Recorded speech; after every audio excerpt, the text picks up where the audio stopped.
Warahmatullahi wabarakatuh. Waalaikumsalam. Alhamdulillah, puji syukur mari kita sama-sama panjatkan kepada Allah Subhanahu wa taala.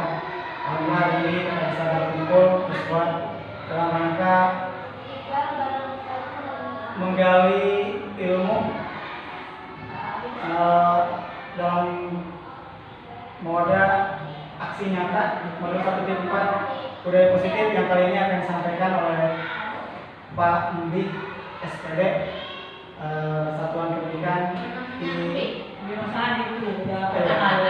Pak Mirosadi SPD Satuan Pendidikan di SMP 1 Malingping. Pada beliau untuk tempat di silakan. Assalamualaikum warahmatullahi wabarakatuh. Alhamdulillahirobbilalamin, kita bisa bertemu di tempat ini dan intinya kita di sini saling berbagi ya Bapak Ibu. Nah, di sini saya kembali akan mencoba untuk memberikan tentang budaya positif. Jadi apa itu budaya positif?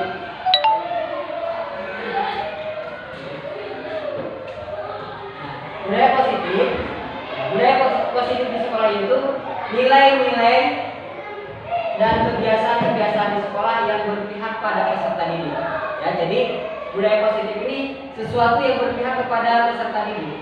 Dan pada intinya ketika kita mengajar, kita itu harus berpihak kepada peserta didik. Ya. Agar mereka dapat berkembang menjadi pribadi yang kritis, penuh hormat dan bertanggung jawab. Dalam kata hati di sini kita berpihak kepada murid. Ya. Dalam proses pembelajaran kita bukan menuntut, ya, menuntut anak harus bisa A, bisa B, bisa C. Tetapi kita menuntut bagaimana anak bisa A dengan cara kita menuntut. Nah, ini A, yang bentuknya seperti ini B, yang seperti ini C. Yuk, coba bisa nggak membuat huruf A? Bisa nggak coba membuat huruf B? Ya, jangan semena-mena kita menuntut anak. Kamu harus bisa. Ya, nanti ke anaknya akan tidak akan berkembang. Ya, maka kita harus berpihak kepada anak agar tadi menjadi pribadi yang kritis, penuh hormat dan tanggung jawab. Lanjut.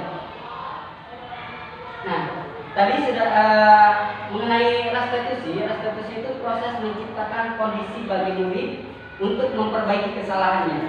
Jadi dalam restitusi ini, ketika anak berbuat salah, kita bukan sembarangan menyalahkan. Kamu salah. Perbuatan kamu itu tidak baik.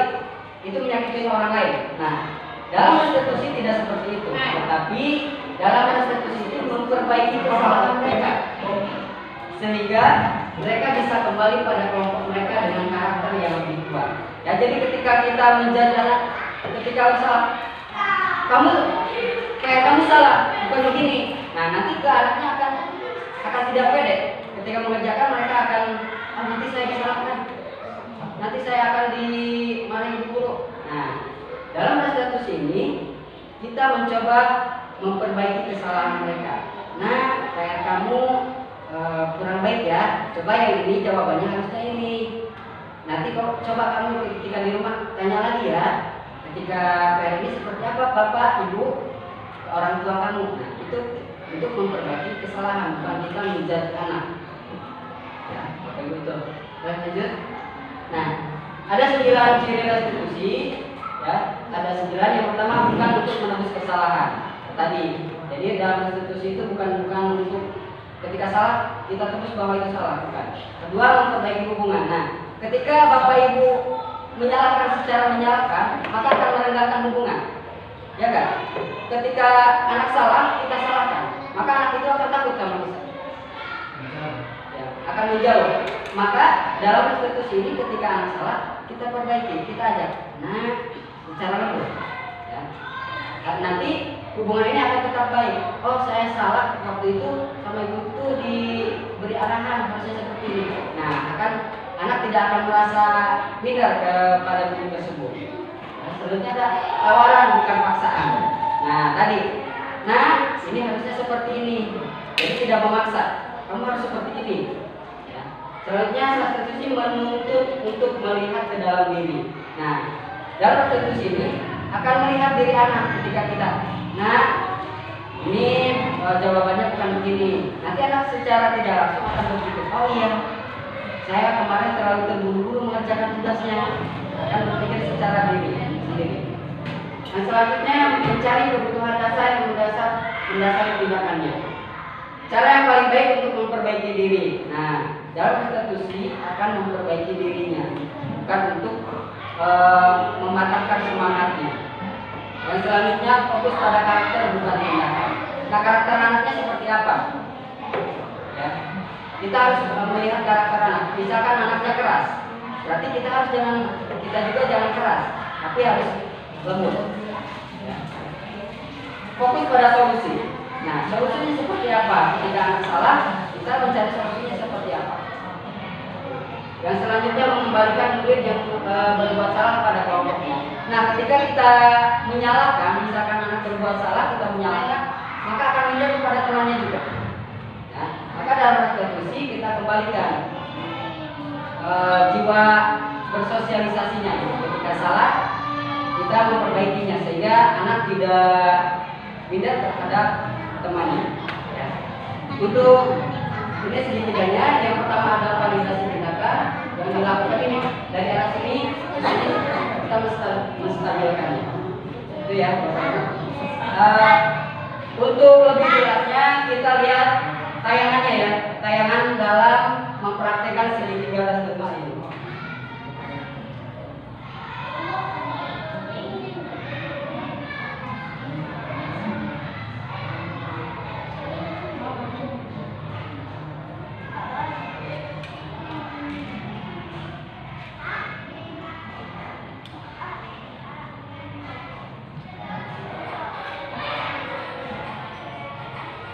Ini bakal ada kasih.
tadi ada contoh kasus, ada anak yang tiba-tiba menghampiri gurunya dengan nada marah bahwa dia difitnah oleh temannya. Nah, maka guru tersebut tidak semena-mena langsung memanggil orang yang memfitnahnya. Jadi dia mengadakan atau melalui tiga strategi, menstabilkan identitas, validasi tindakan masalah, dan terakhir menanyakan keyakinan. Berarti ibu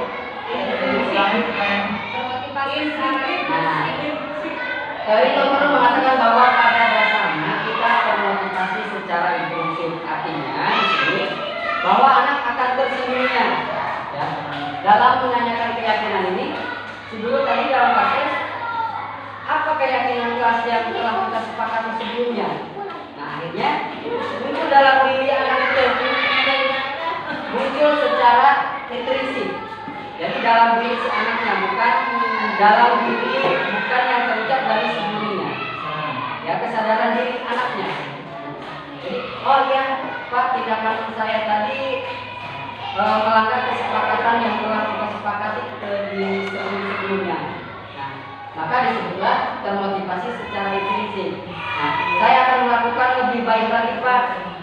Saya akan lebih mengontrol emosi saya, tidak akan terlalu proaktif. Tadi kan ada kata-kata seperti itu. Jadi timbul dari dalam diri si anaknya, tidak dalam diri seorang guru bahwa kamu harus demikian, kamu harus seperti ini. Jadi tanpa paksaan. Jadi si anak udah muncul dalam dirinya sendiri. Oh iya, tindakan saya tadi salah, maka saya harus memperbaikinya demikian. Gitu.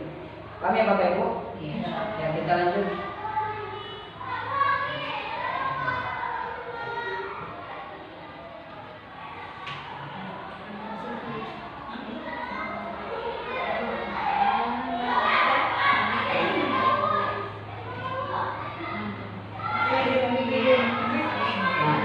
Baik, di sini ada dihukum oleh penghargaan.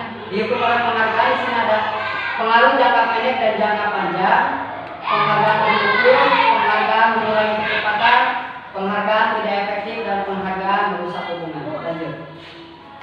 Nah, dihukum oleh penghargaan tadi lanjut ada penghargaan menurunkan kualitas, penghargaan mematikan kreativitas, yang selanjutnya penghargaan mengurangi motivasi intrinsik.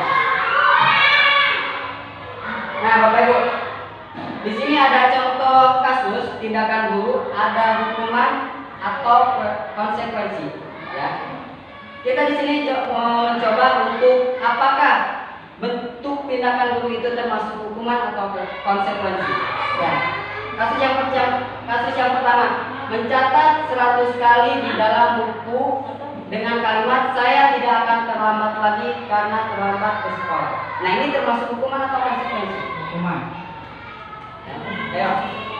Hukuman atau konsekuensi? Mencatat 100 kali di dalam buku dengan kalimat saya tidak akan terlambat lagi. Hukuman Pak. Alasannya anak pasti merasa bosan, dia merasa kecewa, merasa disiksa dan sebagainya. Oke, boleh. Jadi tadi hukuman ya kan? Hukuman. Hukuman. Nanti kita lihat. Yang kedua, lari mengelilingi lapangan basket 2 kali karena terlambat hadir di sekolah.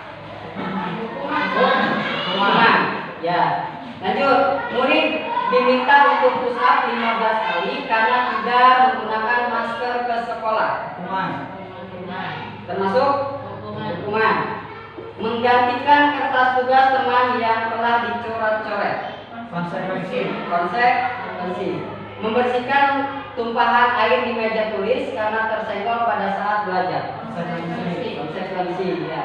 Meminta murid tidak mengenakan sepatu seharian di sekolah karena tidak mengenakan sepatu hitam. Hukuman. Ya, hukuman atau konsekuensi ya? Masa sekali. Yang ini meminta murid tidak mengenakan sepatu seharian di sekolah karena tidak mengenakan sepatu hitam. Hukuman. Ya. Lari mengelilingi lapangan basket 2 kali karena terlambat 10 menit untuk pelajaran PJOK. Ya, hukuman apa konsekuensi? Hukuman. Coba kita lihat jawabannya. Nah, jadi yang pertama mencatat 100 kali itu termasuk